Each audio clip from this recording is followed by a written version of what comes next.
نمیخوام طلبکار باشم ولی واگذار میکنم به خدا. یا حسین ببین چی شد. اون ویدیویی که بابات ساواکیارم دیدی؟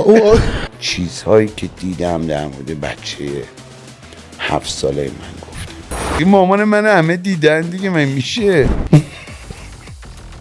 اون استوری من سر این بود که دیدم یا حسین ببین چی شد. تفسیرش این بود. آره. ما اشتباه فهمیدیم.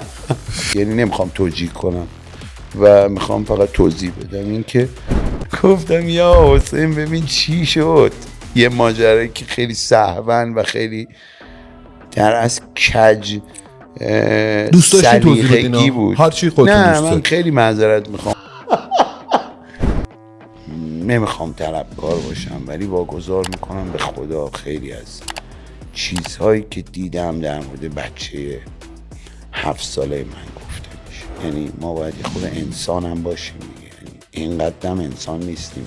من از صحنه های چالش ها نبودم و در بخش فینال بودم، ولی اگر هم بودم حتی حضور فیزیکی داشتم هم شاید باز متوجه نمی شدم، به دلیل اینکه کل برنامه تم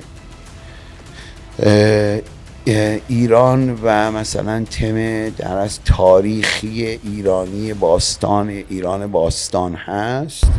واقعا مقصر اصلیش نبودم ولی معذرت میخوام چون توی اون برنامه بودم و مردم میگن ما توقع داشتیم تو که بودی فلان. خب من که نبودم ولی اگر بودم هم شاید نمیفهمیدم. حالا مثلا از دست من ناراحتی خب به من بد و بیرا تو بگو دلت خالی شه، ولی مثلا با بچه مثلا کوچولو چی کار داری مثلا دیگه دور از انسانیت، خارج از انسانیت.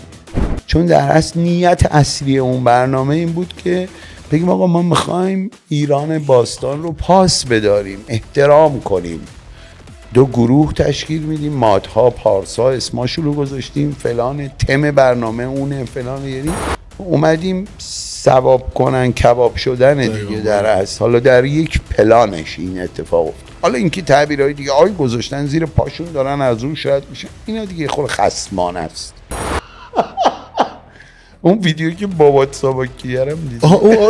این همون ویدیویی که از مامان شما پخش شد. تو رو پیج منو ببین عکس مامانم هم هست. مامان من همه دیدن دیگه، من میشه. برای اینکه آدم انسان دیگه باید انصاف هم داشته باشه. به شخص بابت اینکه تو اون برنامه بودم و اون برنامه اون اتفاق افتاد و مردم مکدر شدن.